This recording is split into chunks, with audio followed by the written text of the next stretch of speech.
what's going on with the intro to the show. I'm going to have to call Blog Talk or what have you, because I re-uploaded it again today, and it's still doing the same thing. So apologize for that long delay, guys. We're going to try to get that squared away. But welcome, man. Episode 67. We got a great show lined up for you. We got a lot of special things going on tonight. But before we get started, let me definitely go ahead and grab the panel, because we're going to have a guest actually on the show relatively early. So let's go ahead and get that out of the way. So what's going on, Smitty, man? How is everything going? How's your week?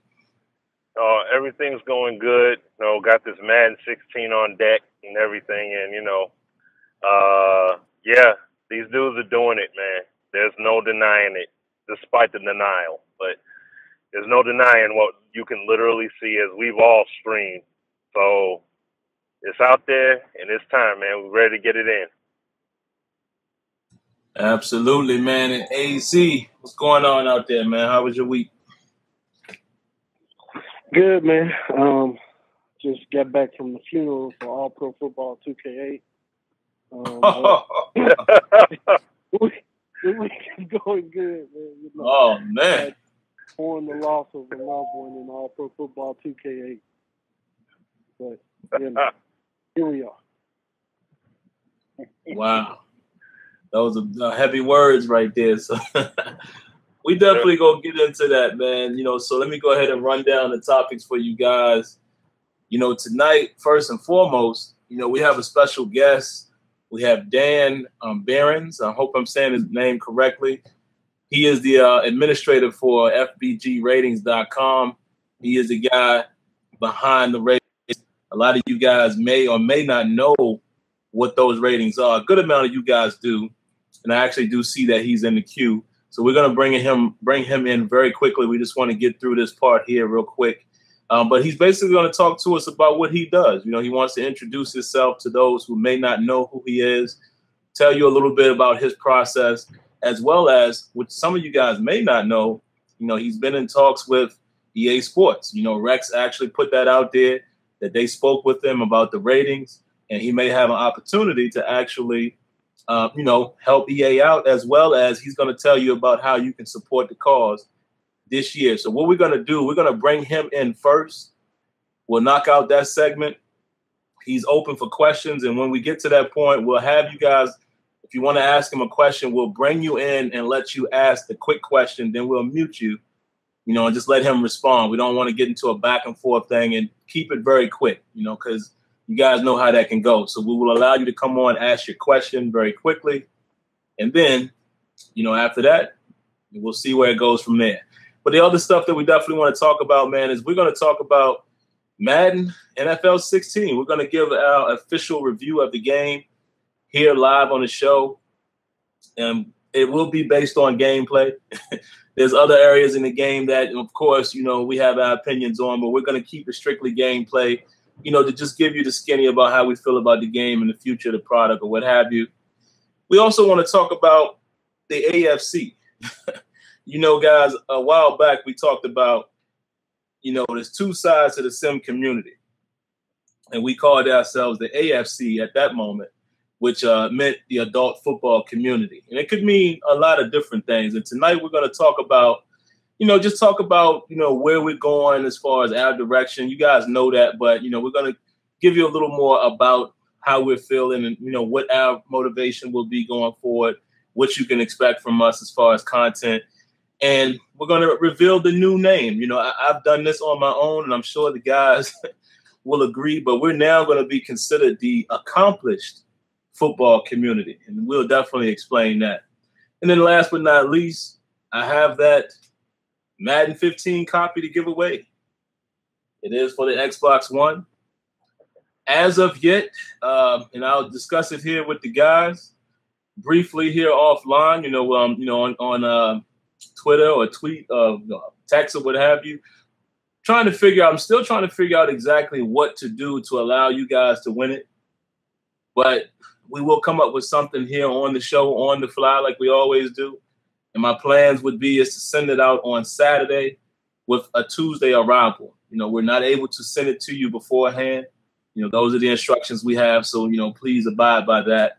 but I will make sure that you get that copy. And it's only Xbox One, guys. We do not have a PS4 copy. We definitely apologize for that. All right, but anyway, let's go ahead and get it started, man. Let's go ahead and bring Dan in on the line. Again, he is with the FBGRatings.com.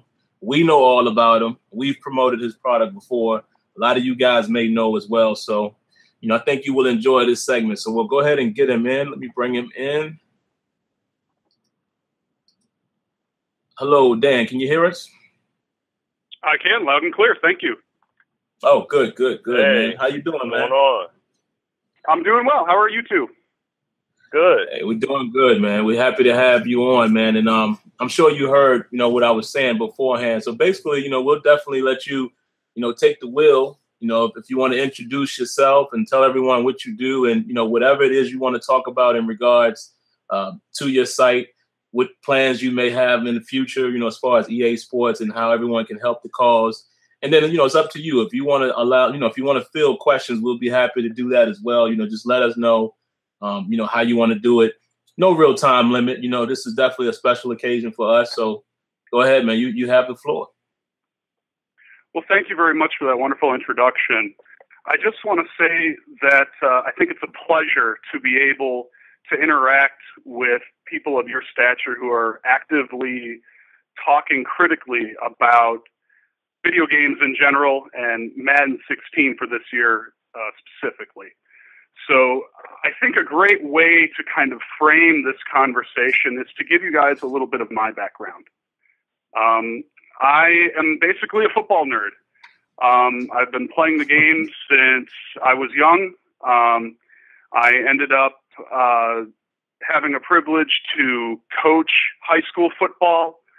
I ended up dabbling with some other endeavors to make some extra cash while I was putting myself through college, basically by working for NFLDraftScout.com.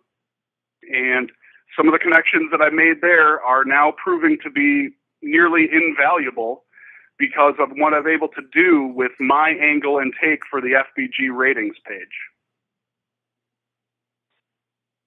So basically, the whole idea behind it is I wanted to use a data-driven approach to rating Madden football players for the game and make every single attribute, every single overall grade, everything be based on some sort of outside data. And the way I've been able to do that is primarily through relying on numbers for measurable data, such as things including times and stuff from the NFL combines, the pro days, as well as pulling in some data that other people may not be privy to. I was fortunate enough to make some connections that allowed me to get a glimpse of how a real NFL scout would go about grading a player. And through signing several NDAs, I was able to actually acquire said data so I could translate their environment into the now Madden 16 environment and rate these players basically based upon how the scouts would grade them in a different environment from their own. Does that kind of sum it up well? Oh, man, that sounds phenomenal. Guys, I know you guys have some comments about that. Yeah, no, wow. That's some real good insight right there. Because that's one thing we always would question, when we see the ratings for the game and we wonder, like, where is EA getting the ratings from? We seen when Donnie was doing it, it was basically just research that, you, me, or anyone else can do. Like, that's how it appeared. Like, he just would look on, like sporting news websites and stuff like that. But from what you're doing, you're getting some very high level, high clientele access to be able to get some real accurate and detailed, rating criteria down. And that's huge. And we've seen, we've played rosters on other previous versions of Madden. And even though we would look at the numbers and say like, wow, that's odd to see, you know, you got guys rated in their 50s and 60s, but they play out legit. You know what I'm saying? So that's crazy though, how you got it all worked out and everything. But to see the background of that, that's on point. That's definitely on point. Yeah, I think the big thing is that oh, I'm sorry. Go ahead. No, go ahead, man. I was going to say, I think the big thing is that the approach is all data-driven. What the scouts do is they basically take qualitative data. So when they watch a player on film or they go to a workout or a practice, they're taking what they see as trained observers and trying to quantify a number to it. That's essentially what they're doing, is trying to take something qualitative, such as how good a quarterback is able to throw a football, how accurately at a certain depth or level in this progression, and then translate that to a number, put it into their aggregate data, and basically see where these players line up against one another. And what you come to realize is that there is a large gap between the very elite players that grade out in some instances as many as, 10 or 15 points above the next best player at their position. And I think that it takes an adjustment for people to get used to seeing that, because we've been conditioned over the better part of the last decade and a half to basically saying, well, if my player isn't rated an 80 plus, he's essentially useless. And I think a lot of people write off the ratings without trying them because of that. They maybe go in, they take a look at the website, they see where their players are rated, and they go, well, that's complete garbage. There's no way this guy should be rated so poorly, or there's no way that this guy should be rated against him. And I think that people really need to, number one, see how it plays out in the game. And number two, try to strip themselves of all their emotional connections to these players. I take my bias completely out of this. I basically rely on the trained observers, those would be the scouts, to provide me with accurate data so that I can then do my job and simply interpolate said data into the Madden 16 ratings that you see up on the site.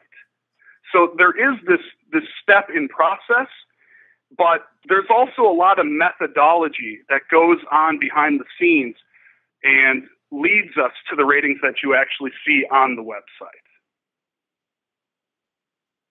Man, this is good stuff, man.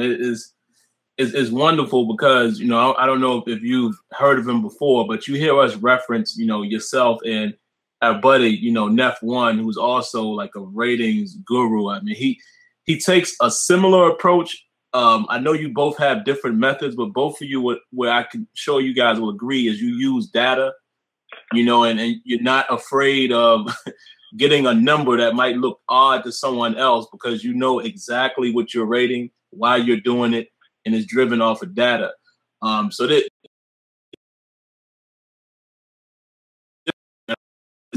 necessarily care to be public with his, because just like with us, anytime you're out there public, you're always opening yourself to criticism and things of that nature. So this is great, having a guy like you, which is the other person that we've always come to do, ratings and play with rosters, wanting to be more open and actually have communicated with EA Sports. So, Dan, if you want to speak on that a little bit, I know a lot of people caught wind of it on OS, and we spoke about it here on the show that, you have talked to EA Sports. So whatever you can share with us about what you actually have planned, and how we can help for this year's game, for your, your ratings and rosters. Sure. So I guess the first thing I'd like to mention is that I've been familiar with EA's work for quite a while. I've been doing roster editing since around the Madden 99 series, I believe. Wow. And I've been able to follow their history as things have, taken their course into the game that we see today. In 2011, I was able to have an official interview for a position with EA Sports, particularly at Tiburon, in doing the ratings. I believe that was around the time that they had a mass exodus of personnel from their team. I believe they were trying to maybe promote Donnie Moore to some other position. I ended up having a lengthy phone interview that encompassed many topics, including what would be expected of me if I was to get a position. They also wanted to get some insight into how I was doing my ratings. And at that moment, we weren't really able to come to some sort of mutual agreement on how we could go about doing things. And I think that we really need to understand where Donnie Moore was coming from in regards to rating players accurately. I really believe that there are other forces that are constantly pulling and tugging on influence in the game from within EA Tiburon itself, that when Donnie reaches some sort of rating for a player, that there may be some suits or somebody from the marketing team coming to him and saying, look, we need you to change this rating because so-and-so is on the cover. We understand that that's not how you have him graded. And, basically in order to keep your job, you pretty much have to do what the people who are ultimately going to be signing your check tell you to do. So I think it's important that we keep the context that doing this stuff is very difficult. And even though you may say that, okay, I've got a player rated at an 88 and he should be an 88, they're still trying to sell video games at EA Tiburon. Right. And they have things that they need to do to try to get it to sell, including all the ratings drops that they were doing on the daily over the last month or so, trying to build up the hype for this game, which is all good. It's fantastic marketing, and it creates great discussion. But at the same time, it kind of hamstrings the people that are wanting to rate the game and rate the players within the game as accurately as possible. So I was unable to come to an agreement with them in 2011, unfortunately, because at that time, I really wasn't willing to sacrifice some of the validity that I would bring to them through my site. But fortunately, I was contacted by Rex Dixon. I believe it was actually the day that Donnie announced his resignation, which is good because it tells me that they are at least familiar with my work. They had my contact info from the website, so they at least had to have gone to the website and maybe look around, and that they're interested in bringing someone in who has a different approach to rating these players. And the big thing that I cannot stress enough is, people can say, okay, these are Dan's ratings. This is what he thinks. And I'm really trying to take my bias out of everything that I do on the site. If you see a rating for a player, there is guaranteed to be a piece of data that supports why this player is rated the way that they are. All I need to do on my end is point to the data. And people just need to trust in the fact that I'm doing that and that I've done my level of research and put that behind it to ensure that what they're getting is accurate. When I had a discussion with Rex and a few other people from his team in early July, they basically said, we've been following your site for a while. We all know what happened with Donnie. Would you be interested in being involved? And I told them, yes, of course I would. So I think there's going to have to be some more dialogue so we can work out the particulars of what we have to do, because some of the information I have is protected by a non-disclosure agreement. And that means that I can't necessarily provide sources or source data. But what I can do is I can serve as a third-party consultant to basically outsource the ratings of the players into the game. All they need to do is come to some sort of agreement and say, hey, do you have this week's roster update ready? Do you have your guys rated appropriately? They may be able to download something into their environment where they're able to simply upload it and take the ratings out of their hands and leave it all to somebody that's maybe put, a little bit more thought and methodology into what exactly they're doing with these ratings. I think that going the route of the third-party consultant would be best for both parties, because it allows me to keep my site running. It allows me to keep the protections from the NDA. And most importantly, it allows me to keep my intellectual property. And Right. I'm not so certain I would be willing just to sign that away if I was hired outright, because that means that any work I do for them, in essence, becomes their property. So there's going to have to be some dialogue to that. I believe they're going to reach back out to me sometime around September when they begin working on their next cycle. Rex had told me that they're probably still in a phase where they're collecting some data points, which probably means they're looking at the reaction that they're going to be getting from the ratings. I know that there's been kind of an uproar over some of the speed ratings that have been done this year.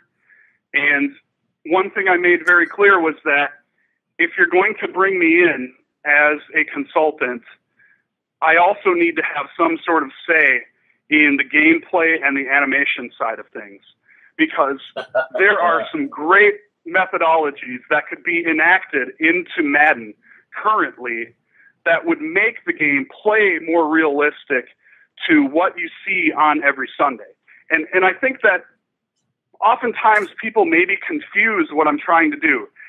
I'm not necessarily trying to make the game play better. The fact that it plays better with my rosters is great. It's incidental, but it's great. My approach is more about, let's use the whole scale. If they have a population in their video game of some 3,000 players, and I have a population of 90,000 players, I'm going to have a larger sampling to pull from. So what I'm going to be able to do is tell you that where you may think the average throwing power for a quarterback should be something like 88 or 89, I have data that may support and say, well, actually the average throwing power for a quarterback should be 84. And the ceiling for that should be 99 all the way down to 63, or however you want to set any attribute to any particular position. I really believe that if they want to get the most out of what this system can do for them and for the community, especially the sim community, I would at least like to have an audience so I can explain to them some ideas on how we can make these ratings work in conjunction with the stuff that you see on the animation side. You know, I'm not trying, in essence, to make things match to EA's box as far as animations go. What I'm trying to do is give an accurate representation and answer the question of, if the scouts were allowed to rate Madden players, how would they rate them? And I answer that by what you see on the website. Man, I'm going to tell you right now, I'm pretty sure we have listeners right now that are either standing up, jumping up and down, or they're clapping so hard that their hands are hurting. Man, this is what I'm talking about. You know, these are the things that we've always dreamed for. You know, outside of course, you know us probably as gameplay guys, but it all starts with ratings. Like you said, it starts with animation, which leads to CFM. It's all one thing to me. It's one common goal. And a couple things I want to hit on, what you said, was the fact that Rex and them know about you. And these are the same things that we tell people, is that these guys are not like what you're used to. You know, they know about the community. They know what's going on. They have the same goals that we have. And it's great to see them reach out to someone like yourself that has always traditionally, you know, on the naked eye, it looks like the ratings are lower. But like we always came into play and was like, yeah, man, but look at the gameplay you're getting. So it's like they acknowledge that the way that you want to rate the game is probably more suitable for, you know, attacking or approaching, or, you know, at least trying to replicate simulation in some way, shape, or form. I think that's great, man. I'm sure Smitty and Azure may have some questions for you, but before we do that, the only other thing I wanted you to touch on is to my understanding, I think there's some type of initiative for this year that, you know, that yourself or Rex or someone is encouraging that, you know, we can help play and see what type of feedback we get from the roster. Is that correct? That is correct. For the first time in the site's history, we will be making rosters available for download direct from the site. I have gone out to the Operation Sports community and asked for people to volunteer their time in making accurate FBG rosters that I can then upload and place on the site and make available for download to the general public. It's a very big step, simply because of the fact that it requires a lot of commitment from some people who believe in the system, who believe in the methodology behind it, and feel that it is worth their own time, unpaid of course, to go in and edit EA's base rosters so that way the entire community can enjoy these rosters in Madden 16 on their Xbox One or PS4. That is the next big step. I believe we're going to start editing around September 8th so we can coincide with week 1 accurate rosters. From what I'm told, it should take approximately a month to rate every single player, including free agents in the free agent pool, on that base roster, accurate as of week 1, and made available to download sometime in early to middle October. Wow, man, that's good stuff, and congratulations, for that. That is great, man. Yeah. Smitty and Azure, I know y'all got a couple questions, and just to let the guys know who are on the line, we're going to bring you in, so long as, Dan wants to field questions, and we're going to keep it short. Just ask your question. We'll mute you, and we'll let Dan reply, and, we'll do it like that. But go ahead, Smitty. I'm sure you have some questions for him. Yeah, the main question, that I have, because I don't keep up with everything on OS like that, because if I knew about it, I definitely would love to test this out. You know what I'm saying? And I'm glad. So it is cool that you announced the dates and everything. So I'm glad about that.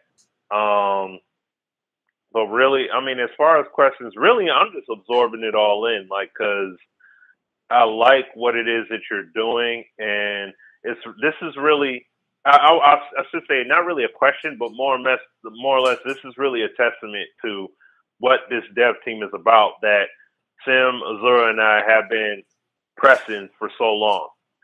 Look what's going on here. You never had anything like this, where you got devs outright saying, man, we want you to bring your services in terms of what, you know what I mean? You're still talking it out and working things out, but the point is that there is no cockiness. There is no, all I'm seeing is humility and ownership, especially from that live stream that was done yesterday, but we'll talk about that later. But what's going on here, I love what potentially is coming about. And I believe that with you doing this test, this will help be spread out like wildfire. And this is a point that Sim has made and that we're making too. This needs to be about feedback from a community standpoint overall. It needs to be about feedback. Dudes up here crying about OP catching and all that stuff, which is not in the game. It's not happening at that rate. What we need to be doing is giving legitimate feedback for things like this. You see what I'm saying? So I'll be paying attention to see people give feedback on it. I'll definitely be on OS. I'll get on OS about this, definitely. And I'll definitely be putting out videos pushing this on a regular basis, because people need to get on this for real. Because we talk about how we want all these changes to happen, but then people only want to complain and not really do anything as a collaborative effort, a collaborative whole to make that change. So, but that's all I really got to say on it. But I'll pass it to Azura and see what he has to say. Yeah, and thanks for your time and coming on the show as well. I did just have, just a couple of tidbits. One of the things that I think this panel of, Sim and myself and Smitty agree on is that player abilities, the ability of a player is what looking for when you're looking for, let's just say, a pass rushing specialist, or, somebody who can go out and return kicks and be a slot receiver, that kind of stuff. And that, to me, ratings doesn't really do an excellent job of doing. How do you feel? And this is just a proposal to you. And this is something that I would say to Rex, too, about. And I know it would be fight from PR and marketing. But to me, the ratings need to be a hidden thing. It needs to be something that operates in the background, that I mean, it's become a culture of what's this player's rating and such. So I know it would be very hard to cross that bridge. And like you said, you probably have to go third party so that way you can keep your intellectual property. You can still have your site and all. But if they were to bring you in, I would like to see the ratings be more of a background thing. And then, like you said, you have input on animations and gameplay and things like that. How do you feel about that? About the ratings being something that's not seen, but something that operates in the background so the game can function itself? I personally am a fan of doing that. And the reason being is, first of all, with that darn overall rating. The overall rating basically sets up a box that I am restricted to. The way that the scouts grade these players and attribute their overall ability is very different than how Madden does it. So I think before even getting into the discussion about what we need to do as far as possibly hiding those and maybe giving out letter grades that correspond to a particular range of the ratings, I think first what we need to do is we need to discuss what ratings really belong in the game as far as individual attributes and which ones really we can afford to get rid of. In my opinion, I would be all for making the overall formulas for each position group and making the type of attributes you see in the game replicate closer to the stuff that the players are actually graded upon. And those are some big steps, because I think a lot of people fail to realize that, believe it or not, punters are getting graded on their catching ability. I have data to support that stuff. Believe it or not, there are times where a position change will occur from, someone like Brad Smith, who has data to support how he plays as both a wide receiver and as a quarterback. And some of these grades don't necessarily correlate 100% to Madden's current environment. So first of all, those things would need to be discussed.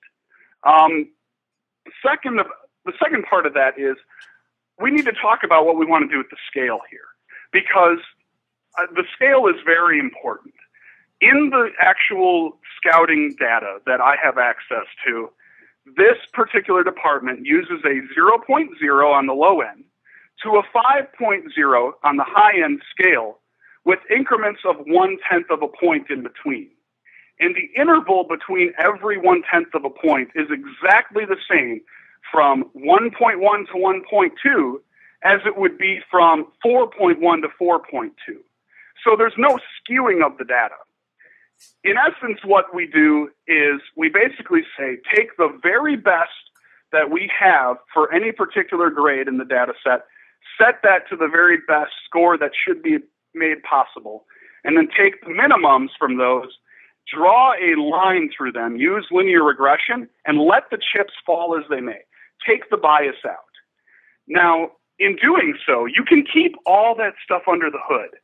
And I would be a very big fan of doing that, because it then makes the user make difficult choices based on their own observation.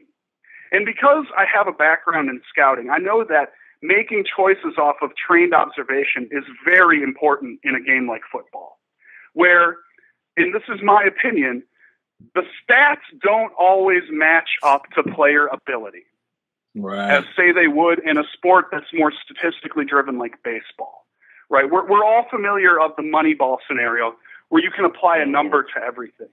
And in my humble opinion, stats don't always say everything in football. Production doesn't say everything in football. And I'll give you a really good example here. If you're a wide receiver and you play on a team that attempted 3 passes to you, and you didn't have any catches, your number of targets would be 0 for 3, right? But what you're not looking at using a metric like that is you're not looking at why it happened. As a wide receiver, you are essentially the last cog in a long chain of cogs where everything needs to go, not necessarily perfectly, but as close to perfect as possible for you to be able to produce. In other words, your production is linked to the production of your offensive line holding up in their pass blocking, your quarterback making a proper read and delivering a catchable ball, and then you at the finally end making some sort of play on that ball and then doing something with it.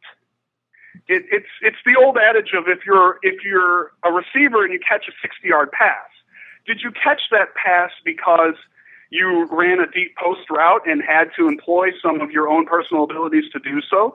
Or did you catch a screen and run with it and elude players in order to make that count? And that's where I'm not really a big fan of things like Pro Football Focus. Because if you read the fact page from PFF, they specifically say that they only grade the outcome of every play. You're not going to find a metric in Pro Football Focus that tells you exactly, if all conditions are equal for all players, how well a player does a particular attribute and employs it if everything's equal. And I think that that's really hard for a lot of people to break, because we want to think that we can find the answers out in the ether by using numbers.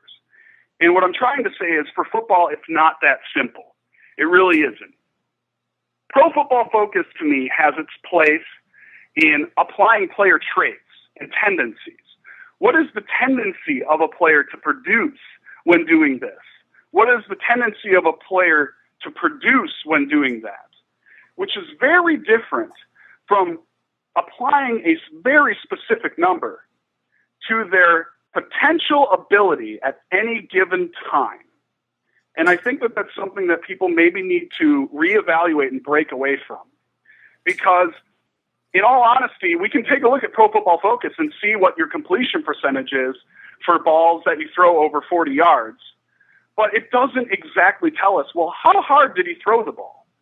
It doesn't exactly tell us that, given 100 tries, how many times did this quarterback drop the ball into the bucket 40 yards down the field if he was given a level playing field?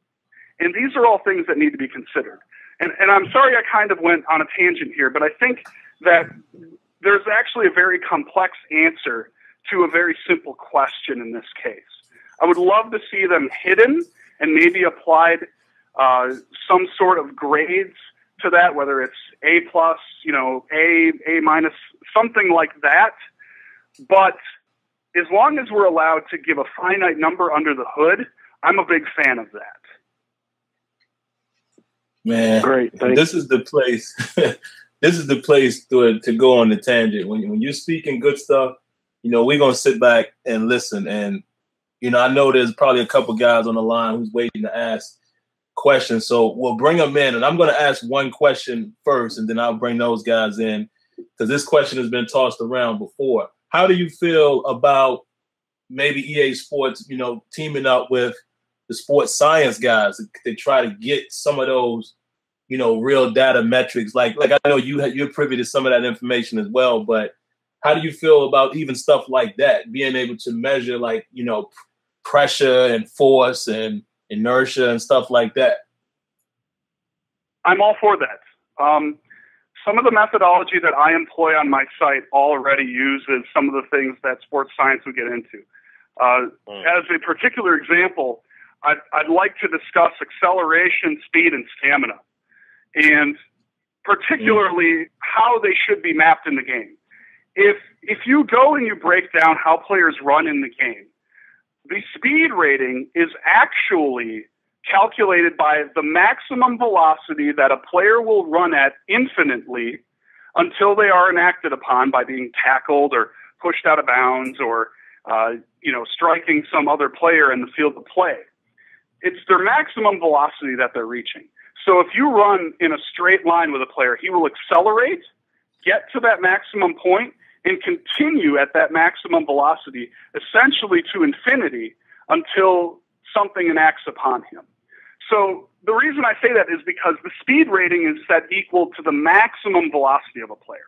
We need to get away from simply applying 40 times to the speed rating, because that's not how it works. In regards to acceleration, Madden defines it through their animations by the amount of time it takes any player to reach that maximum velocity that they have set by their speed rating. And one very interesting thing we can do using split times from official Pro Day numbers, combine numbers, the official PDFs put out by National Scouting, which I have access to, is we can actually map the individual path of every single player taken. We can determine how quickly they accelerated. We can determine what their maximum velocity was, and then we can determine how quickly they slowed down. Because what a lot of people don't realize is that most of these players will reach their maximum velocity well before the 40-yard mark. They're actually beginning to slow down a little bit by the time they get to the finish line. And there's a great website out there that discusses this. I believe it's called speedendurance.com, and it explains how being a great Olympic sprinter isn't necessarily about being the fastest or having the best acceleration or the best top velocity. It's about maintaining your top velocity longer than other people you're running against, which is what makes a guy like Usain Bolt so unique, is he's able to maintain his top velocity longer than anyone. Most of these guys top out at their maximum velocity around the 60-meter mark and end up actually slowing down after that point. And there's a lot of split time data out there to reflect this. The same thing needs to be done in Madden. We need to take these official times, do away with the speed and acceleration ratings completely, and in my opinion, use splits. And that, to me, to the educated user, will tell the user that, okay, my player accelerates at a certain point. He's only reaching a maximum velocity of a certain point. Is this player worth drafting on my team, or is this player worth further evaluation to have as a part of my connected franchise or whatever environment? It gives you a more accurate representation of how these players actually move, once again, given ideal conditions that are comparable to one another. And it takes the weight and height and other factors completely out, because you don't need to know the mass of an object to be able to determine how it's moving in projectile motion. You only need to know the points that it's reaching as far as distance and time.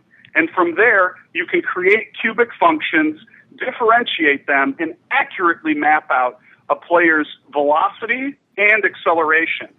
So in essence, every single player in the Madden environment would have their own path that they run at a full sprint. These players will move more closely according to how they should be moving, instead of just going off of guesswork. And I know that a lot of people may be contentious about that because of the fact that it takes away the quote-unquote game speed factor. But in my analysis, game speed is a complete myth. Game speed is the product of applying technique to your set physical ability while on a football field. And I think people need to differentiate that speed is speed. That's all it is. Your speed is not going to determine how well you run a route. Jerry Rice, was a guy that had marginal overall velocity and acceleration for his position. But what made him so successful was the fact that through the course of running his route, he ran his brakes at full speed. And you can watch some of the old cut-ups on YouTube that show this. He would take a cushion while the defender was still in his back pedal, get that cushion to about a yard, and by the time he makes his in or out braking on his cut, because he's running at full speed, granted 4.58 speed, he would take that cushion and turn it into 6 yards by the time he got the ball, because he did not slow down as much as other players in their break, which is why we see complete burners like Darius Hayward-Bay, who goes out and can run really fast straight line, and that's good. We need that stuff in the game. But when he's going out and making his cuts, he's stuttering, he's giving away the route, he's not keeping that speed up in and out of his breaks. And these are things that need to be in the game, in my opinion. So once again, bit of a tangent, but to me, in order to get an accurate map of how these players actually perform, we have to rely on verified data. And sports science would be a great research to help enact this in the Madden environment. Wow. Yeah, I don't have much to say. Fellas, I definitely want to bring in, look like we have 3 calls. So, let's go ahead and get them in, and then we can come back to ours. So let me announce it again. Dan is, will field calls, for as long as he wants. Ask the question, we'll mute you, we'll let him respond, and we'll do it like that. So it looks like so far we have 4 calls, and this should be interesting. One of them is actually Nef1, and I think this is a great conversation waiting to happen. So the first call we actually have is 407. Then after that, it will be Neff. We'll bring him in, and then 205, and then 267. So 407, let me get you in. We got you in now, man. How you doing tonight? Hey, guys. What's up? What's going on, Kia? Kia, man. Just chilling, hanging, watching some SFL into that conversation, and that was some very insightful, impressive stuff. And I can tell you, as a guy who used to sprint, he's dead on. The 100-meter dash is all about speeding up and slowing down, and you're at top speed from maybe 10 to 12 yards. And I'm just intrigued as to how they can capture that in a video game without a numerical speed rating. Has that ever been tried anywhere? I don't think it has. I mean, that's just mind-boggling to me. That's really top flight stuff. I mean, I'm thinking about how people reacted to the speed being slow and guys being reduced from their usual speeds we've seen in the past, and how drastic the reaction was to that. And hearing what he was saying, wow, that's some good stuff. I guess my question to him would be, how close does he think the game is away from implementing that kind of technology? But overall, as far as the game itself is concerned, it's better than I thought it was going to be, as far as what I was expecting. People can choose to acknowledge the times that are changing if they want to, but wow. I'm just really impressed by what I just heard, and I'm just going to shut up and let him continue to talk and answer that question if he could. Yeah, thank you very much for your question. I appreciate that. Basically, a lot of people don't realize in my full-time job, I'm actually a computer programmer and SQL analyst. So writing computer code is nothing that's foreign to me.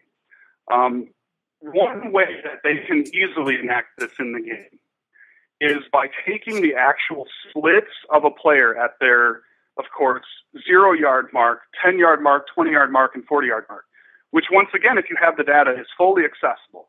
I'm talking about using the official PDFs that National Scouting puts out every year that the teams pay about $5,000 a year for. And of course, using real pro day data, the rumored stuff that you maybe get from a journalist, but the stuff that scouts and boots on the ground are actually calculating. And what you can do is you can map those distances at the 10, 20, and 40-yard split marks, pair them up to the split times that they get, and you can actually draw a rational or cubic function through those points. And upon doing that, it's a very simple equation.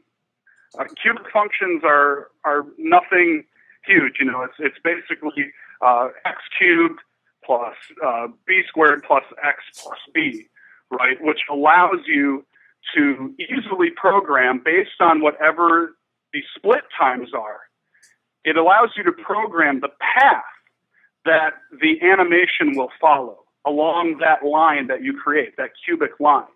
And then when you differentiate that equation somewhere in the code, you can determine what their maximum velocity is, and you can determine how long it took them to reach that maximum velocity. So the one way, if you really wanted to, you could still keep the acceleration ratings and apply that 0 to 99 number grade to it. But in reality, and this is what the scouts and look at, they're not using a speed and acceleration rating. They're looking at the splits. Okay, like a guy like Nick Collins, for example, drafted by the Packers in the second round of 2005. He ran in around the 4.36, 4.38 range in his 40. But his split times at the 10-yard mark were in the low 1.6s. So what does that tell us? It tells us that he's not necessarily great out of the gate. And he doesn't maybe get up to his speed as quickly as other players. But when he does, he's moving very fast, which if there are other Packer fans out there would notice that the guy was able to close on the ball accurately. These can be accurately represented in the game. And by basically putting the splits and coding those for each individual player, we can use the specific function to draw an individual cubic line for all these players that they, in fact, would have to follow in their in their animation. So, to me, it's something that obviously would have to be worked out once again with the animation team. But when I look at the very rudimentary calculus behind this, it's something that's easily possible to do. It's just a matter of working through how exactly to enact it in Madden's current vision. I hope that answered your question adequately. Wow, man, this is too good. So I'm gonna go ahead and bring Neff in, and this is a wonderful segment. So Neff one, we're gonna get you in right now, man. Welcome to the show, like always, and I'm just gonna sit back. I know this is gonna be quite good. Go ahead, man.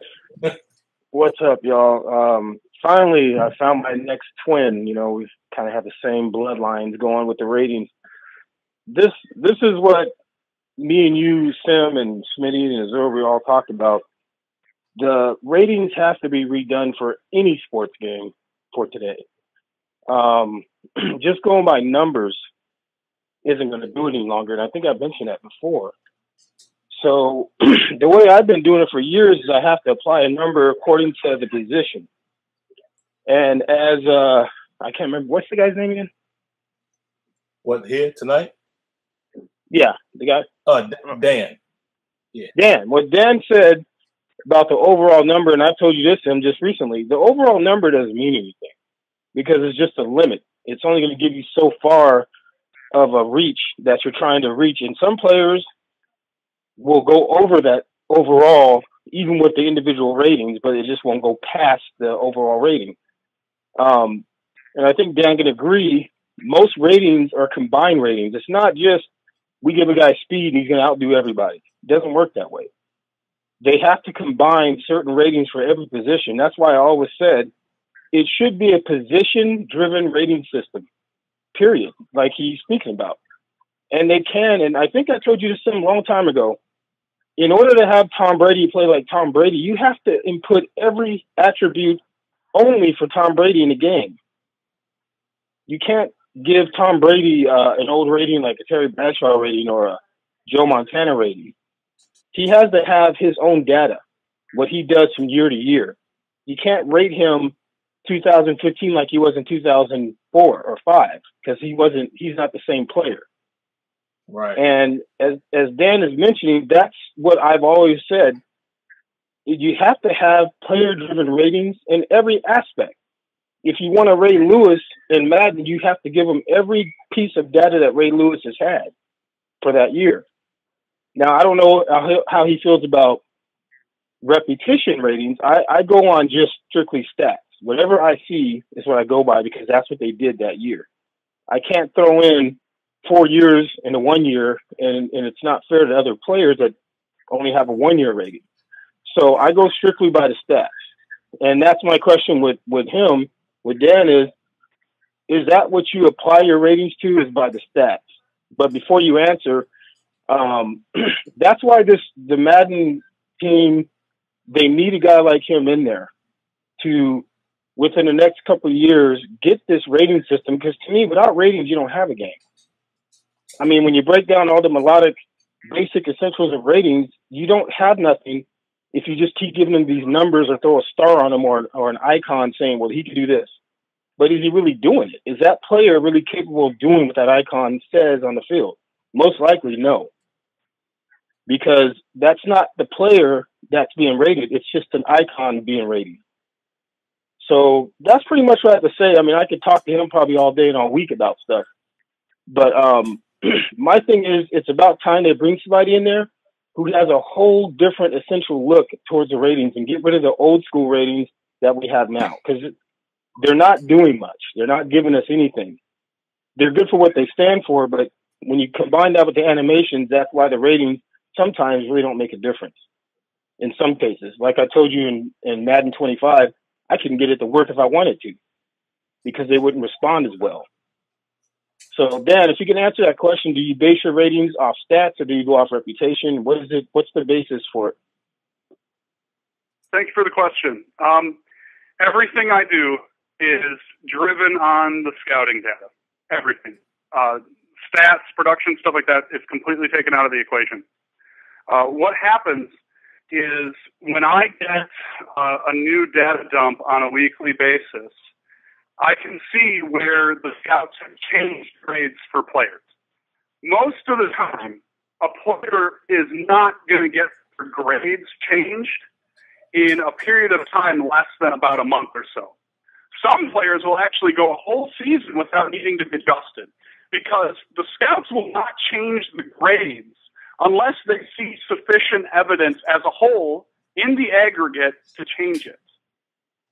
So in this sense, I could really care less about production and what production has to do, because production is not going to tell me how fast you are.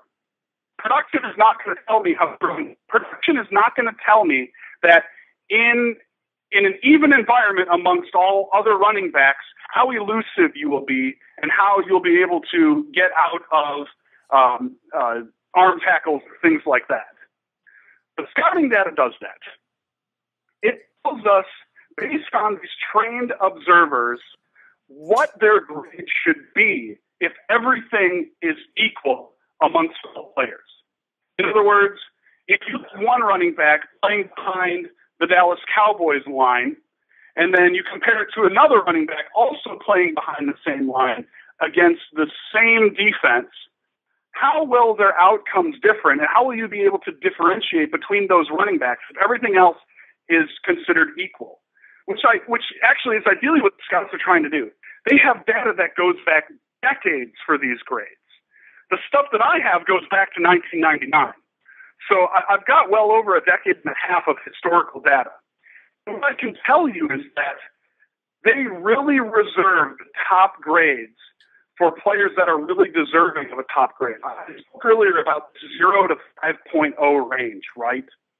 And the highest attribute grade I have ever seen, this data set going back to 1999, was Junior Seau's, what would he be his equivalent of his play recognition grade.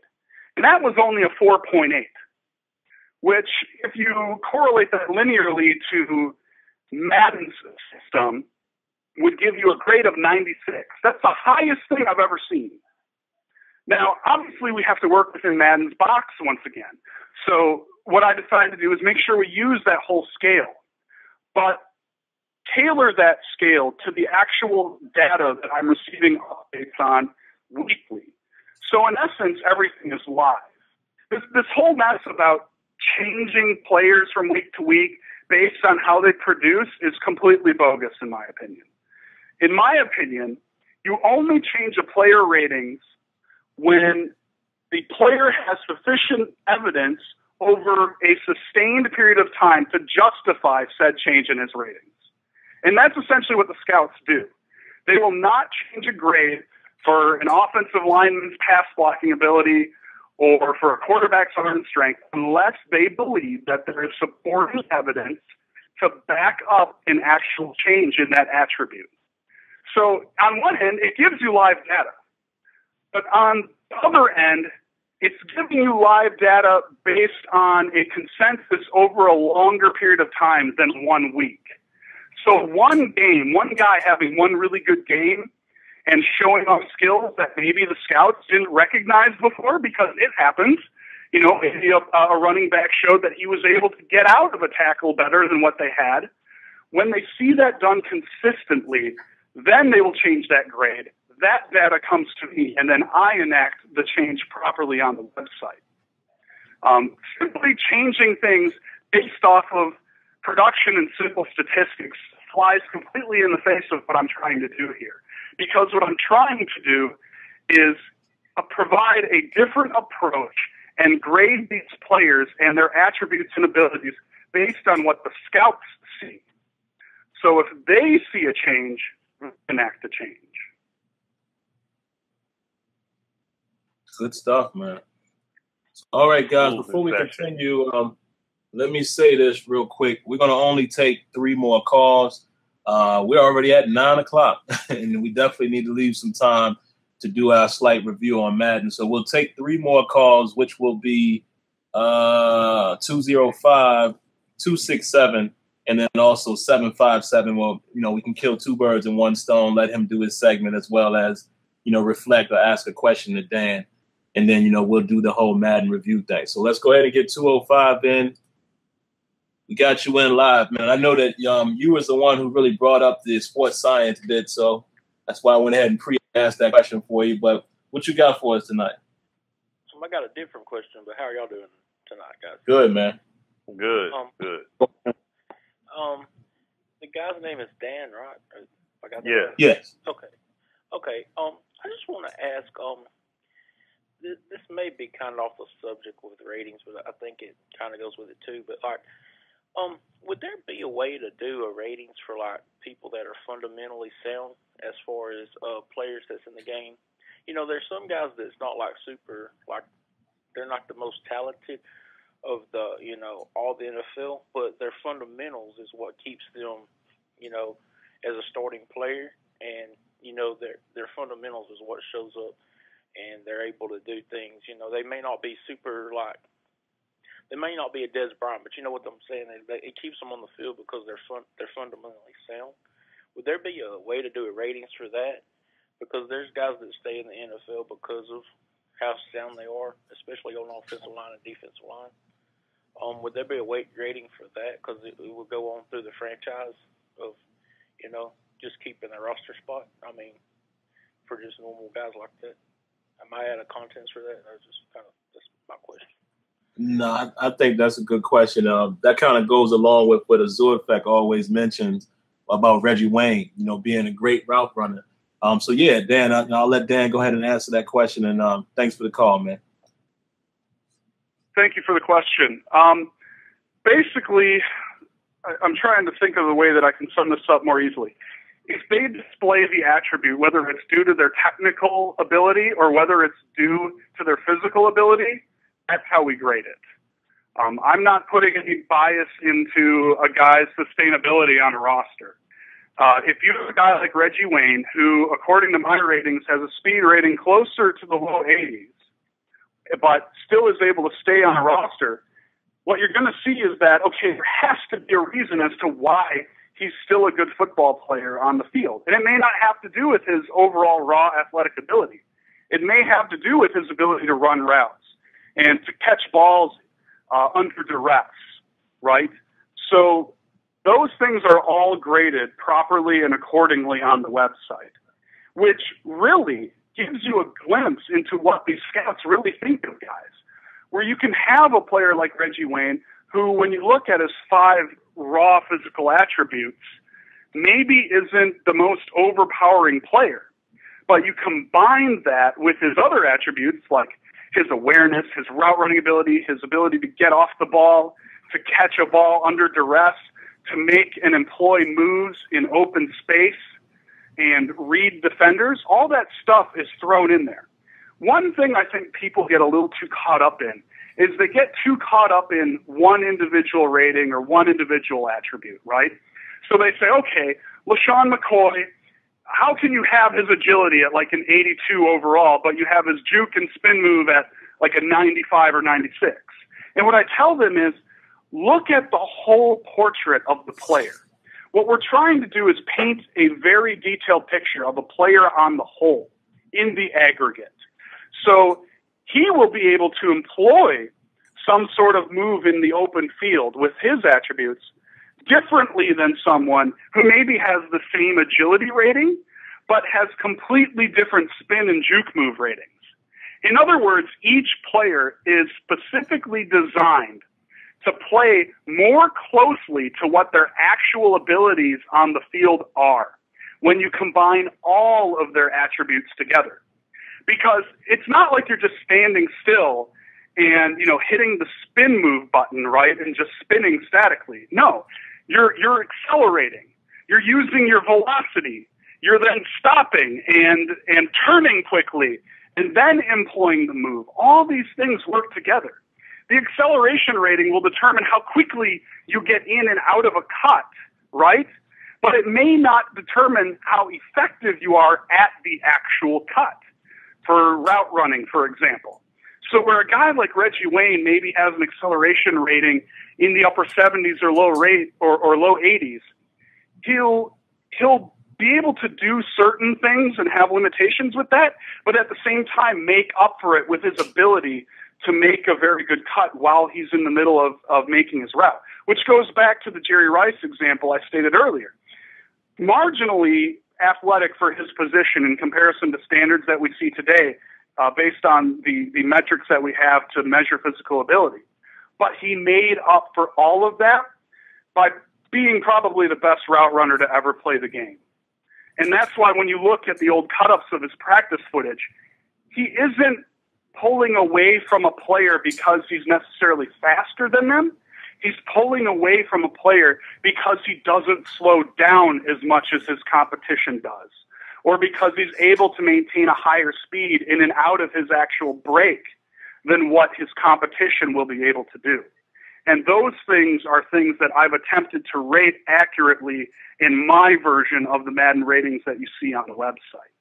But once again, you need to consider all these ratings and how they work together as a whole, and not just statically separate from one to the other. I hope that answers your question. Good stuff, man. So let's go ahead and move on so we can get these last two in. 267, man. We got you in live. How you doing? And what's your question for Dan? All right, man. How y'all doing? I'm just calling in because this is good stuff tonight, man. I just had a question about when he said something about the animation, about how his rating system could change the animations of the game, and I wanted to know, you know, just real quick, how would that be able to affect player animations? Because, you know, like, they've been struggling with animation quality for the past couple of years since the physics have actually been in the game. But I wanted to know, would that have anything to do with his rating system? Thanks, man. Yeah, man. Thanks for your question. Go ahead, Dan. Yeah, so basically this kind of goes back to the last answer I gave, where all these attributes perform and function as a whole, despite the fact that they're individual from one another. So what you're seeing is different animations playing out, not just because the ratings are more spread out from that 1 to 99 range, but because of the fact that they're spread out, but you see other players differentiating themselves from one another. One of the big complaints I know people in the sim community have had is that they can use a guy like Berens, the human joystick, and move him around on the field of play, and he'll move identical to a guy like Eddie Lacy when performing certain moves. And you and I all know that that is completely not the case. And that's why you see on my site bigger differentiation in their agility ratings, their spin and their juke move ratings, based on the actual grades that they're given. So in one sense, a player can have less overall agility, both radial agility and lateral agility, but still be very effective at performing a certain type of technique-related move, right? So you can have a guy like Eddie Lacy, who by the metrics should have an agility rating around, you know, the 60s, the upper 60s, low 70s, because he's not very fluid, but is still able to enact a spin move that's very effective at his particular ability based on his physical ratings. So a player that players that maybe have identical agility ratings but different spin and juke move numbers will perform those moves a little differently than one another because they're being capped or limited by other ratings that work in conjunction with those technique-specific moves. I hope you guys are listening, man. We are getting a valuable and a wonderful lesson tonight. So it's only right to finish it up with our man 757. So let's go ahead and bring him on, and this should be good. 757, man, we got you in live. How you doing? My God. Listen, Dan, I often call to the show. You got a new name, Dan. Your new name is the Minister of Madden. When you start, you can copyright that one. That's his new name. Guys from the Sim Standard, you need to tweet this episode out every day until he gets in that room. This is analytics. This is football. I was texting y'all, and it was almost we was in synchronous of what we were saying. When you look at the play when Pittsburgh played Dallas, and that receiver and that quarterback threw that ball right to that DB twice, it wasn't his fault. It was a choice route. What the quarterback seen and what the receiver seen was two different things. When you looked at Chad Johnson, who came from Cincinnati to New England, he didn't make it in New England because he still didn't have it. He did not make it because he was not a very smart wide receiver and he got exposed. Teams like New England run a lot of choice routes. That means that the wide receiver or the route, 9 times out of 10, is based on what the defense is presenting to them, and the wide receiver reads it from that. I played pro ball. I've seen a lot of great receivers that didn't make it, not because they wasn't athletic enough or fast enough, because they weren't smart enough to understand choice routes. Can we handle because in Madden currently, you see those routes where you see 2 routes in a particular a route combination. Can we handle that on that play? Dan says he's not smart enough to run that choice route. You're either going to have to put one of your number 1 guys in that slot or move him. What you think you see and you throw into an anticipation, he doesn't run that, and you get a pick, that is football. Man, I am standing up because this is what we're asked for. Every sim person that has ever wanted this out of a football game, he is the guy. I don't, and there is nothing much to say to the Minister of Madden. Everything that Dan is saying, Rex, you got to get him in that room if you want to put that belt around your waist. My question to you, Dan, is this. With Madden being on such a time constraint, and with you having so much information, 1, do you worry about meeting that deadline? And 2, Madden has to be absolutely scared to death because as a marketing team, they're saying to Rex, how in the hell do I sell this? Because something happened perfect for Madden in Madden 16, and I will close with this. The DB wide receiver interaction we've been asking for. What made the DB and wide receiver interaction work was the catch from Odell Beckham. That catch made those 2 situations come as one. He made an unbelievable play because when you go back and look at that play, and I tell everybody to go back and look at how fantastic that play was. He was behind the DB. The DB tried to pass interference with his left arm. Odell Beckham came around his right side, accelerated, got in front of him, and leaped and caught it with 3 fingers. That was amazing play. That's what made this thing coincide. That's why when you put on Madden, you see that catch from Odell Beckham and wide receiver DB interaction is occurring in those things. And my question to you is, Dan, do you worry about the time constraint? You got a year to get this in, and also being able to, because we have to make this transition. We've always wanted this simulation football. And now it seems like the pieces of the puzzle is coming together from the sim community, which is all of us, from Dan and Rex reaching out to him with the analytics. And now with different parts that EA has that they're putting the money into of games like Star Wars and all these other technologies coming into one. This is it, y'all. This is it.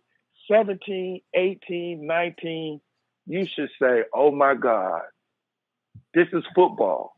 Now, another thing with Madden 16 is that I see a lot of people that are getting sacked. I sat there and clocked how much time does most people have that are sitting back in that pocket. Currently on Madden 16, it is 4.2 seconds. That's all you have.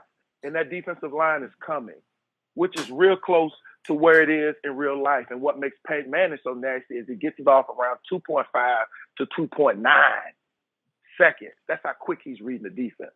That's unreal. We got to start looking and understanding when Jaws has that show at 3 o'clock in the morning called the Matchup Show. He's talking about why a play was successful. And I haven't seen this from any of you guys. Can you do something on the stream for me tonight? I need to see Green Bay offense against the Jets defense. Can you stream that game? I want to see it. Everybody's using these other teams. That is the best offense and arguably one of the best defenses. That's why Rex Ryan got hired in Buffalo, because he's a perfect fit for what they have on that defense. Guys, I thank you for the time. I am jumping for joy. Minister of Madden, I thank you for your time. I'm glad that you guys brought him in here, and I hope that you guys get this lesson. I just need you to tweet it out one time, because I will tweet this out every single day, and these guys know I don't tweet. I will tweet this. Thank you. Oh, wow. Man, what a way. That's, I came into this interview and I knew that some things were going to be discussed. I didn't think I would leave with a nickname. That's actually really flattering. Thank you. So to answer your question, once again, it's a little more, the answer is going to be a little more complex than the question itself, because the first thing we need to consider is that the way that I rate players is so drastically different from what the community has been conditioned to believe over the last decade and a half. So when you see that the best player on your team is rated like an 82, and you see that there are some teams that don't have any players even rated above 80, you have to keep in mind that part of this will be refocusing and reconditioning General Joe Gamer into thinking that it's okay to work the way that it's working, and it's okay to work the way that he has these players rated. And it's okay to sit down and play the game and form your own opinion based upon it. And, he brings up another really big point. Right now, this is about exposure. We have to get this thing out here into the general public. We need hits on the website so people can go and browse around and look up their favorite players on their favorite teams and see that and trust that based on, wow, there are a handful of scouts out there, well, actually there's about a dozen of them, that believe that these players are rated this way and that these potentially could be in the game and mimic real-world data. And I can only tell everybody, get the word out. There was an OS member that actually started a petition for FBG Ratings being a part of Madden and the EA Tiburon world. Go on and sign that petition. It's at change.org. Just search for the FBG Ratings, and you'll be able to go ahead and sign it. Get the word out. Go ahead and download our roster when we come up with it in October and play with it. And write and think critically about it. But most importantly, have an open mind. Have an open mind that, believe me, I'm not putting all my time and energy into this site for something that I believe is broken. I tend to value my time more than just about anything else. And I would not put all the effort into it if I didn't believe in it myself. What I need the community to do is go out and just give it a try and see if it works for you. And just consider how good these could be if I was actually given access to the animations department and had a vote on how some of these ratings should be enacted in their environment. I'm restricted right now. I can only do so much. I don't have a say as far as how things work in the background, but I would like to. And gaining exposure is going to help this get rolling. And once it does, it's going to be really hard to stop. And I think the sim game community will appreciate it the most. So thank you very much for that question. Well, man, in closing, you know, I'm a firm believer in putting things in the air, and it will happen. So I'm going to go ahead and say it right now. I look forward to meeting you down at Tiburon when we come down to work on Madden 17. So that's going to be a great meeting. So, man, I don't even care how much time it took tonight. That this was kind of my thought. I wanted it to do this. We don't really need a whole lot of time to do our quick review on Madden. But, you know, we definitely want to thank you for coming on, letting you know for sure you have our support. We'll do all we can do to get the word out. You know, Rex is behind it. So this is something that we need. You know, this is what we need. You always say that you're happy with guys like us being there to influence gameplay. Now imagine, you know, us teaming up with Dan with his insight, allowing us to even learn about the scouting side of things. And it's all about the learning. Like I said, I didn't play pro ball. I wasn't a pro scout. I like to learn. You know, I have no problem with learning. So that would be great to being able to interact with him in that regard. So that's about all I can say, man. We definitely appreciate it. And, you know, guys, you know, I'll throw it to you guys before we let him go. Anything else you guys want to say to Dan? Thank you for the insight, man. Yeah. You know what I'm saying? That's all I really got to say. And, I mean, Sim, you said it. 757 said it. Yo, you need to be in there. And, I mean, this is outstanding, like, information right here. And, yeah, this is an epic episode. Like, we knew it was going to be a good one tonight, but this is well beyond the price of admission, for real. So, thank you 1,000 times over. Absolutely. Before you go, thank you Dan, guys very much for having me. Yeah. Go ahead and give your close out, man. Yeah, just thank you guys very much for having me, and I really look forward to continuing the dialogue with you and the rest of the community. You guys can reach me via email. There's a link on my website. Go on to my website, www.fbgratings.com/members, and read the FAQ page. The FAQ page will provide a little bit of insight into how exactly I do what I do, and will give you a frame of reference for what you're seeing on the page. And then most importantly, have an open mind, be critical, send me your responses. Let me know what you think. I read every email. I take it to heart. I try to respond as quickly as I can. And I think that this is a healthy dialogue that will only help sim gaming be represented in the Madden football game in the future. Blow this thing up on Twitter. Blow it up on Facebook. Get out into social media. Tell people about it.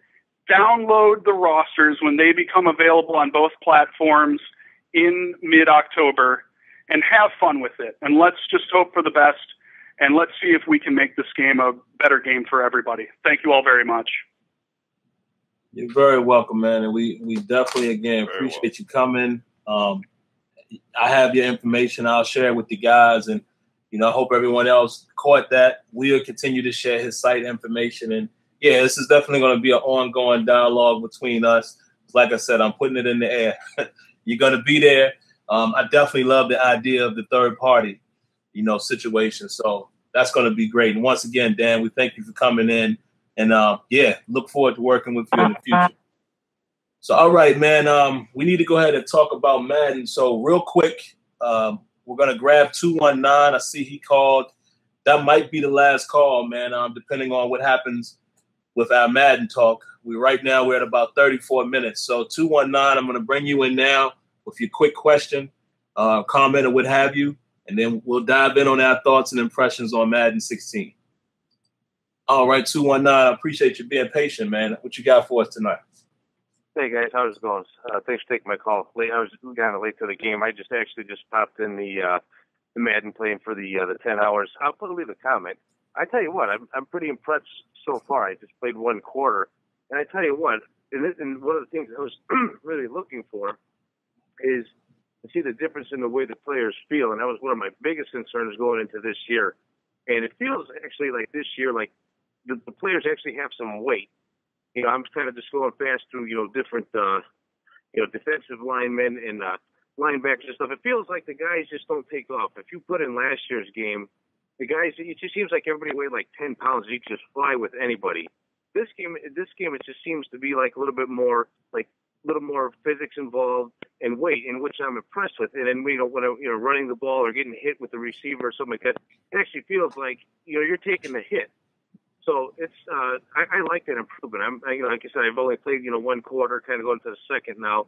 Carson Palmer already got knocked out of the game, so I don't know if that's a good thing. But I have to say, guys, you do a great job with these developers, and it's really appreciated. And I think they're really taking this year's game really took an even bigger step than last year's game. It seems like with the different catching animations and the defensive backs playing the ball, it's going to matter. You're going to actually, you're not, I'm purposely calling some plays that, last year it would be kind of like exploited. But now, with the lack of animation, now with more animation in the game, you're not going to really get away with it. You got to be more careful. So I think it's going to be more of a balance on both sides of the ball. And, like I said, I still got to play with a lot more. This is kind of just like the demo, but I think, I'm liking what I'm seeing so far and what I'm feeling in the game. And like I said, one of my biggest concerns was how do the players, feel. And it feels like a little more weight is actually involved and it actually matters. And that's a big thing. Like I said, you just can't fly around the field with everybody. But, there's a lot of different defensive plays and stuff. So I'm, like I said, it's definitely a huge step in the right direction. You guys, it's well appreciated. You just stay involved and, man, like I said, hopefully we'll just keep up the good work, Definitely appreciate it, man. And what you said was key. Yeah. You said it feels different. And, excuse me, that kind of throws us right into the next subject, man. I was giving out a quick review. And, it goes right in line with people saying, oh, it's the same game. And I'm like, it's hard to watch a game of other people playing it and things like that and really grasp what's different sometimes.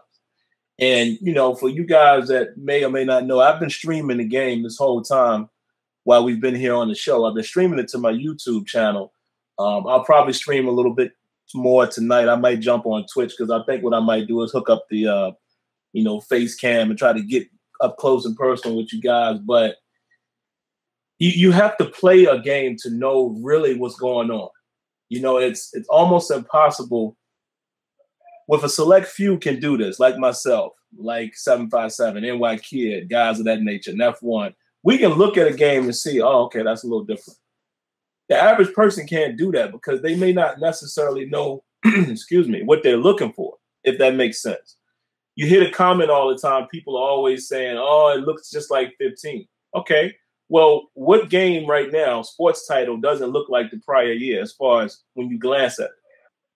NHL looked the same to me since NHL 12, 13. Yeah, the graphics are better, but if I'm just looking at it on ice, it looked like the same game. So does FIFA. So does MLB The Show. Definitely 2K basketball. So I don't, and I said this before, and I don't want to, be too long on this point. I'm going to go ahead and, jump into my impressions. But I said this before. What is it that people are looking for when they say that? When they say, is it the same game? What are you looking for on a year to year? Do you think it's going to be and look completely different? How is that even possible? Now, guys like myself, and all of us here, we look for different things, as well as most of the guys who call the show. If you listen to people like 757 and NY Kid and those guys, how is it that they're able to identify these things the same way we do, and they're not in the room? So for a guy like that, they clearly say, oh, yeah, that's different.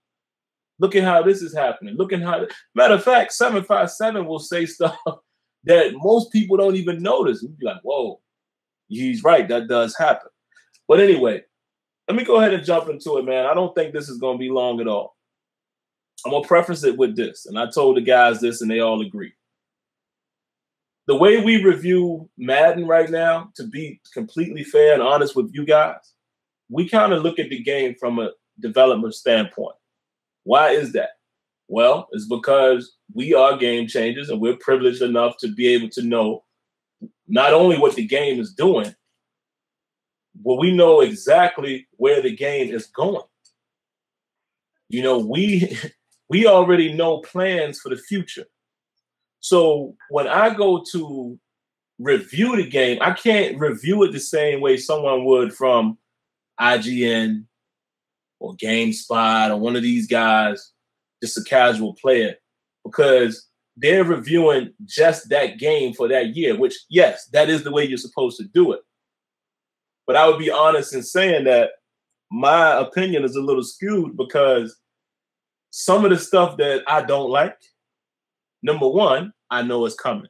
Number two, Rex Dixon, the creative director for the game, has already spoke on some of my biggest things, publicly saying, we're trying to get this done. I can't stand that. We have to go after that.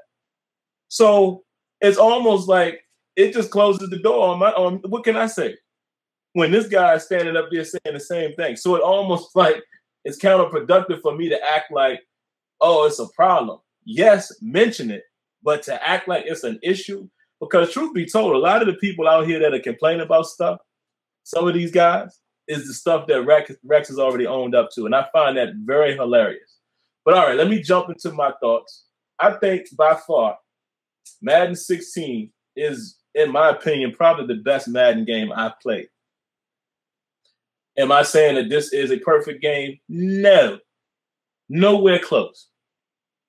Is this game fully complete? No. Are there things that I still want in this game? Absolutely. Let's talk about those things first instead of talking about positives. My two biggest takeaways as far as what I still don't have in the game, and I'm sure Smitty and Azure will fill in what I don't catch, but these are my two biggest things. Player movement to me it still needs work. It still isn't as natural and as smooth and as lifelike as I would want it to be. And like I said, Rex has already killed that by saying that himself. We want the game to be poetry in motion. That's what our theme is. That's what we're going after. So I can mention it to you here. Yes, in Madden 16, it's still not where I want it. But can I dwell on that? No, because this guy is telling me I feel the same way. That's what we're going for. That, as well as, and I guess this kind of goes along with that as well. The players still, to me, just don't feel as grounded to the field as they should be. I don't want to say they don't feel that way, but you can physically see that they're not, because it still looks like at times that they're hovering over the field versus actually planting down, into the surface. You hear Zua say all the time, it needs to be a living, breathing surface. That surface needs to matter. Outside of that, the only thing else gameplay-wise for me is I want the physics to be on at all times at every position. We know how hard that is. Great accomplishment this year by getting the double team. the real gang tackling and real organic and weight-based tackling. Beautiful. We've asked for that for years. But I still want it to be, I want physics to start to apply more at all times. I want the DB and wideout stuff to not only be ratings and trait-based, I want it to be physical-based. You know what I mean? So now that we got PI and all that stuff in the game, I want the physics now to be thrown on that. So stuff can happen away from the ball, like real defensive holding and jersey pulls and stuff like that. But other than that, man, everything else that y'all know that I've asked for over these last 2 years is there. The DB and wideout stuff is there. Better passing, there. Physics, there. Physics is finally at the point, I think, where we thought Madden 13 was going to be before any of us knew about what it really could do. I think when we heard physics engine, we automatically thought this is what we was going to see, what we're seeing in this game. It's finally there.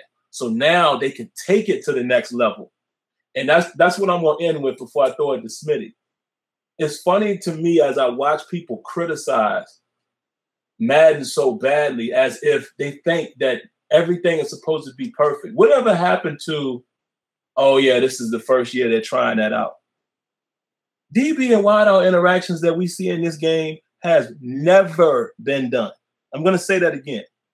Never been done in any other game. As much as we all, even right here, can stand and say we still love 2K football for what they brought and what they had and things that they brought to the table that Madden could still borrow from. But they did not have that. And some people, not a lot, some people are attacking that as if it's supposed to be 130% perfect. It's a first-year implementation. You know what I'm saying? I'm not making a pass. I'm just kicking the real. This is the same thing we did with Backbreaker. This is the same thing we did with NBA Elite and all them games. It's the same conversation. But when it's Madden, it's all of a sudden, it has to be perfect. And if you keep it real in your breakdown, you just riding EA, or you just making excuses. I'm like, nah, that's the facts, dude. We've never seen this stuff before, but all of a sudden, some people feel like it's to be absolutely perfect. Or they hit you with but it still doesn't do this. We know that. So I'm going to end it with that, man. The way I'm moving right now is all about feedback. Don't expect SimFBallCritic to be showing all these ridiculous flaws, because let me tell you something. Rex and them know already. We talk daily. I talk to that man almost every day. Now, if it's something absolutely asinine, yeah, I will show it, because I always want to keep you guys informed. I'll be like, look at this, guys. I want to let y'all know I've sent this to Rex already. But the normal stuff that we already know about and that they know about, some of the little motion shift and the clipping and all that, what's the point? I'm not doing that no more.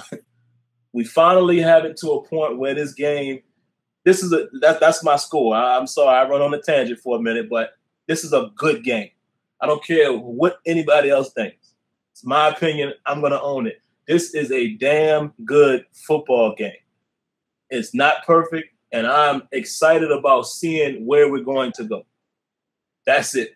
That's my impression. So, Smitty and Azure, man, y'all take it away. I went off a little bit, but definitely let the people know how y'all feel, man. No, that's completely, it's cool, man. No, I mean, basically going off of what you're saying, I mean, look, people are talking about, people are complaining about aspects of the game that are not true. I did a live stream, Azura stream, we've all streamed the game. How can you see that the gameplay, that the catching is OP? I don't see how people are looking at draft champions play and all that and MUT play of guys that are playing the game. They're playing it on that Xbox One EA Access where they only have 10 hours. We have the game. See what I'm saying? We're not on a limited timetable, so obviously they didn't play the skills trainer. They didn't go through the tutorials, so they ain't learn any of these mechanics. So they're just out there thinking, all I got to do is hold triangle or the Y button, and I should be able to stop the pass and everything else, but it ain't happening. That's why it's not. Rex literally said, and this is once again taking ownership, Rex literally said in the stream yesterday when he was playing Hoop God, and he broke up a pass attempt. He said himself directly, he said, you got to learn to play the receiver, because he literally said, of course, if you just hit play the ball, he literally said, of course you're going to get mossed. Of course you're going to get face cast on because you're just playing the ball. You have to learn to play. You have to use that play receiver mechanic, so in that way you can break up the ball properly in accordance with what the situation is. Plain and simple. It's right there. The mechanics and everything are there. All these different variables are going to matter. And this is the thing. People posting these videos, no one's finding out, well, what's the player rating? What's the play? What was the position of the DB and wideout when they went up for the ball? What about the player positioning, the size, the ratings, the skills, the tendencies? None of that's being questioned. You're just saying, "Oh my gosh, it happened. It's a problem." No, it's not. You got to pay attention to what it is you're doing out there on the field. And I mean, it's not, and that's not really a tangent. It's how can I it's hard to give a full football game review when you have people that may not necessarily know about football. You know what I'm saying? They know about playing a football video game, but what about knowing football? You know, and paying attention to the sport of football. And what happens on Sundays, literally what happens. Not just what you see on SportsCenter, what literally is going on. And paying attention to that and appreciating that value. You know, I love what these guys done this year, and I love the position this game is in to go forward. And like Sim said, like I said on one of the little quick clip videos I put out there that, yeah, I'm going to do flaw vids, but it's going to be in the same context like Sim. I already have multiple videos as far as feedback that I'm getting ready. Like, I'm going to be sending them to Rex and the team, but there's nothing that I need to just be like, oh my gosh, oh, I can't believe this is happening. Like, no. Like, yeah, player movement I want to see addressed. I want to see the morphing and all that addressed. I want to see the ball tangibility to be on the level of FIFA and PES. I want it to be as extremely tangible as possible. I want to see all the players attached to the field, like, you know, once again, like Sim said, like how it is in FIFA and PES. I want it to be there. But these are all things that he already said it. Rex said it. So that nixes me going about it and just saying, you know what, I got to complain because it's not there. Now, when blatant things happen, yeah, I'm going to point it out. But there's nothing for me to go all in and go ham on and for like 8, 9, 10, 15, 30 videos. Like, for what? You know, and I mean, he literally, look, and it's not to disrespect the man because the man called his name out on the live stream yesterday. He caught Ryan Moody got on the line and he's like, hey man, yo, I'm liking what's going on here. Look, he's pointing out, he called his name out to point out the things that you're seeing happen in the game. It's opened up to a whole new world of situations and variables and how things can play out in game because of these mechanics. It's opened up to something completely new that we've never been accustomed to before in a Madden title, let alone a football gaming title. But people are just looking at things for a bone stock basis. Look, if we're going to have issues with Madden because we see these animated sequences, I know people should be throwing their they should be throwing their controls at the TV screen when NBA 2K comes out. If that's the case. All these suction animations and everything, and we know all that animation suction that goes on in that game, please. So I don't even want to hear any of that garbage. Like, oh my God, suction is still there. Okay, so when NBA 2K comes out and you see all that suction and warping going on, I don't want to hear nothing. I don't want to hear it. You know what I'm saying? I don't want to hear it. I better hear nothing but rage going at 2K then if that's the case, because that's in that game too. See what I'm saying? So this is what I mean. If this game right here had a 2K label on the front of it, I guarantee you a lot of people wouldn't be complaining. And I'll say this last thing, and I'll pass it to Azura. Azura, I mean, Wiza did a video, and I got to shout Wiza out because some people they didn't pay attention to what was done in that video. He purposely shown you one thing and gave you something else. He said that when it comes to the ball being thrown in the air, they compete for it. And he said that with a lot of conviction. He didn't say it was just, it's just an OP fest with nothing but wideout. No, he said when that ball is in the sky, they both go after it. But he chose to just show you nothing but offensive possession catches. He chose to show you that. He purposely said it at the end of the video. He's got his own little thing with Rex or whatever, his little quarrel or whatever. But he said, because Rex did this, I chose to do that. So he chose to show you in that video, hey, the defense is on point too on these wideout DB interactions, but I chose to show you this. And one thing too, the guy he shown that had a low rating as far as making a spec catch, I think his rating was like 72 or 75 overall or whatever in that regard.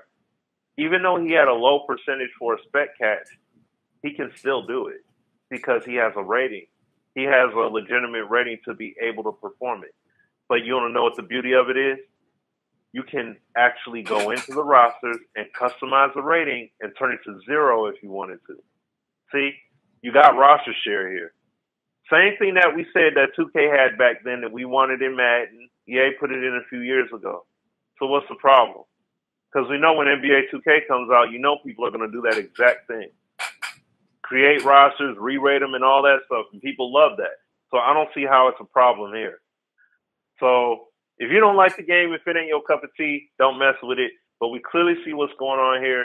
The devs are taking ownership. They've been taking ownership since E3. I mean, they've told us blatantly, like, this isn't right. We're not happy with it where it's fully at as of yet. We still got more work to do, but this is where we're at so far, and we're in a position to take things to an even higher level.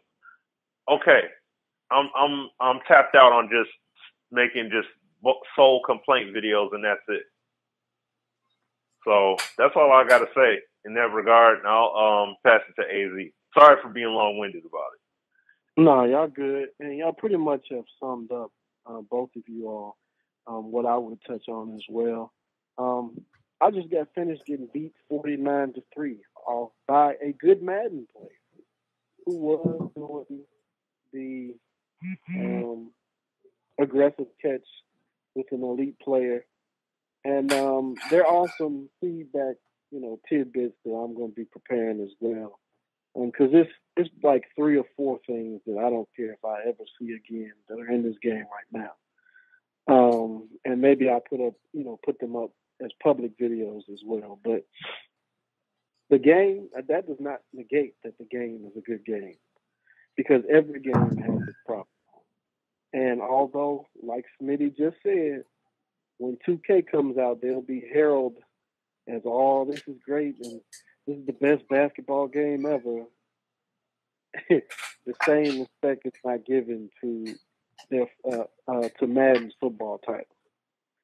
And where they've gone with this game, with the passing mechanics, the catching system, defense, wide receiver, DB interactions, the ratings, player movement, the running backs being able to get skinny and contextual awareness and augmented AI, like they're not going to get the credit they deserve because they're EA.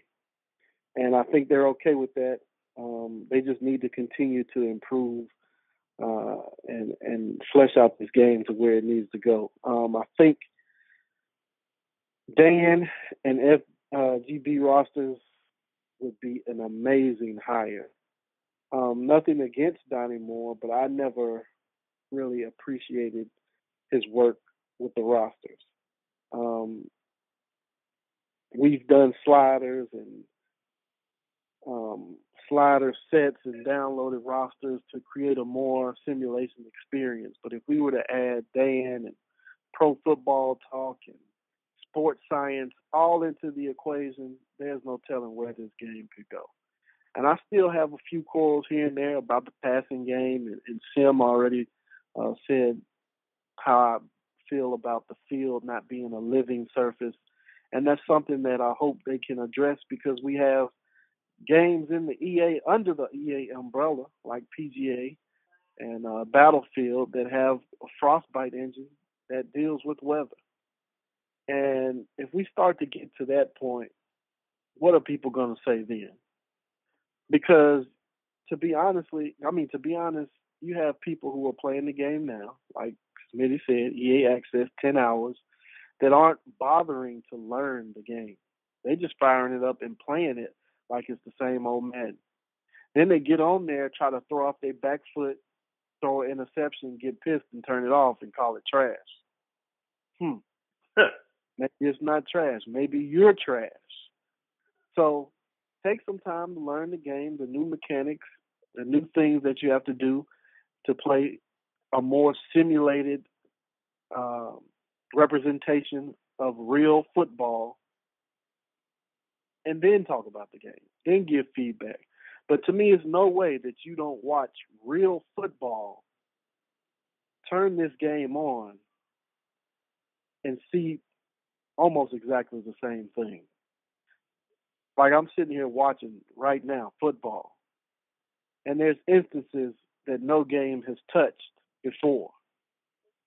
All Pro Football 2K, ESPN, NFL 2K5. We still regard them because they're gone. They're no longer around. What's stopping the NBA 2K? I think Spitty has said this before. What's stopping NBA 2K from being the best basketball game ever? That's 2K. That's their umbrella. They're still making basketball. They still hadn't made the best basketball game ever. There's arguably a faction out there that thinks that 2K11 was the best ever, and they've been doing games since then. They still haven't put out the best basketball simulation that they could ever do. So who's to say if they had a football title, it would be where Madden is right now? But, you know, that's neither here nor there. I didn't really mean to get into that. But as far as Madden, you know, right now, how I feel about it, it's a great game. It needs some things here and there, like Sim said, is some stuff that's still on the list that, you know, they gotta touch on. But overall, there's no way. Like I couldn't go back to 15. And some people might find that to be a negative, but it's that much innovation in a year, whether it should have been in the game or not. But it's that much innovation in a year that I can't go back to playing 15. I need those arc passes. I need to be able to strategically select what kind of catch I want to do depending on the situation.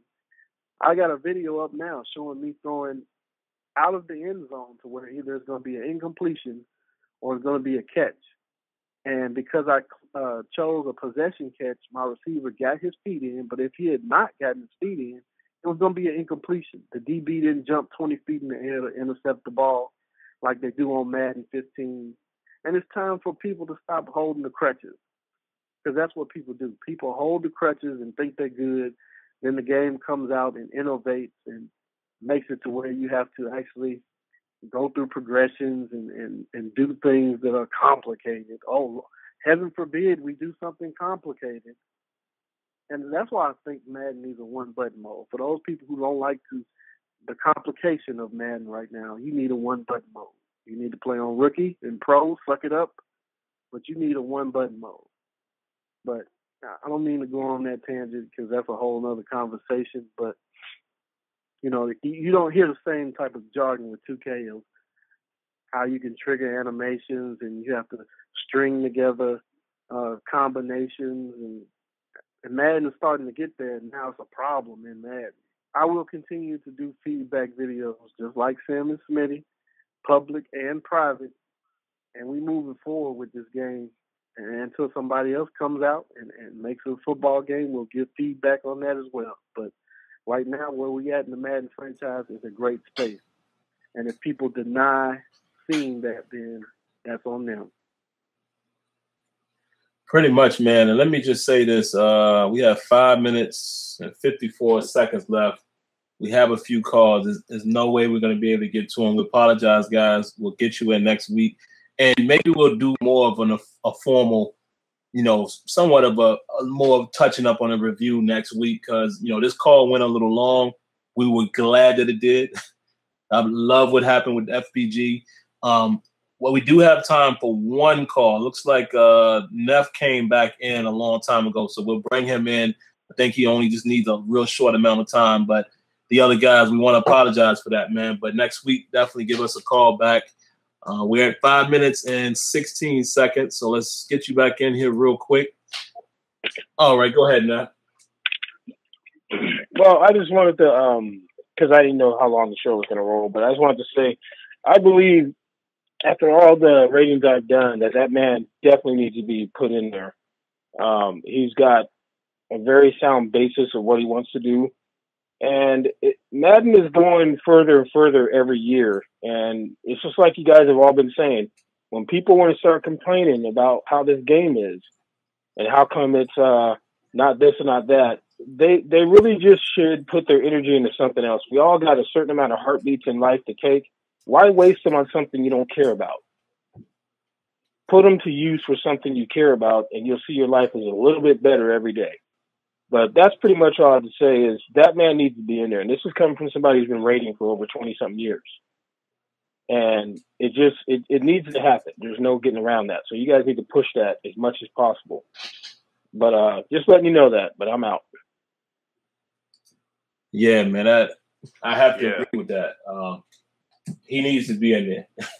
I mean, that's just plain and simple. He needs to be in there. We hope we can get him in there. The good thing is that Rex is talking to him.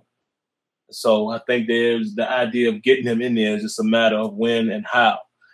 So I encourage everyone, try the rosters out when they are available. I'll be playing with both, his and Neff's. Neff's will be private. It just is what it is. He doesn't care to share with the public. Only a few of us will have it. And it just is what it is. But you have a guy like Dan who will have his rosters out there for everyone. So let's do it, man. Let's do our part. Let's stop being that community that's all talk. But that's what we have been for a long time. I still say we, because we still consider ourselves very rooted in the community as a whole. But, some people know who they are, man. They know they haven't contributed in a very long time. So let's make it happen. Let's stop talking and be about it. But yeah, man, great show. That's all I can say. Great show. We are enjoying what Madden has to offer at the moment. Acknowledging that, there's still things left to do. And I think that's the part that people get stuck on. Like, people attack this game so bad as if anyone is coming out and saying it's perfect. I remember, just a year or two ago when everybody was saying we need to see progression. Y'all remember that, right? Now, what's funny, and I didn't even talk about the well-known people. I'm talking about some of the other small, I'll say small only because they're not known, people that, I see comments everywhere. Some of the same people that was campaigning that, and now that the progression is happening, these same people are saying, but it's whack because of this. Oh, it's whack because of that. But do y'all remember the original plight? Was to get the game to go in a better direction. That's it. That's it. That's what we're doing. It's happening. So, if you want to be upset that we're riding that wave, hey, I could care less. I don't care. I know what I'm doing as long as and the guys, that are on board with us. And everybody else, in my opinion, just doesn't matter. I'm not going to lose any sleep over it. And neither should you, just like Neff said. Do something else with your time. But like I said, guys, it is pre-launch, so we still got time to do more of an accurate review. So let's just say next week we'll come back, we'll say that. We'll give our grade score. And, oh, man, y'all know what we guys, follow me tonight, or everybody on this call. Come check me out at SimFBallCritic on Twitter. We're going to figure out tonight, between tonight and tomorrow, who's going to win this copy, and you will have it by launch. It's for Xbox One. So I'm going to talk to the guys tonight. We'll figure out what we'll have you do, and we'll make sure you get a copy, man. I totally forgot that, but I just looked over at the game. But we'll make it happen. So 30 seconds. Smitty Azure, y'all got anything else? No, I don't even have anything else to say. Appreciate the support. Great show. Yeah. Absolutely, man. So check out all of us. We'll be streaming. Go check out my boy up a 24-hour stream. Give him support, man, to push him these last 2 hours. So thanks, guys, for listening in. We'll be back at you next week. Peace. Peace. Once again, guys, thanks for coming by. And if you want to interact with me live, head on over to Sim Standard Radio every Thursday night at 8 p.m. Eastern, along with Smitty and Azure Fact. The call-in number for the show is down in the description. Now, of course, for more content, go ahead and click the link above. And before you go, don't forget to rate, comment, and subscribe. All right, guys. Until next time, lights out.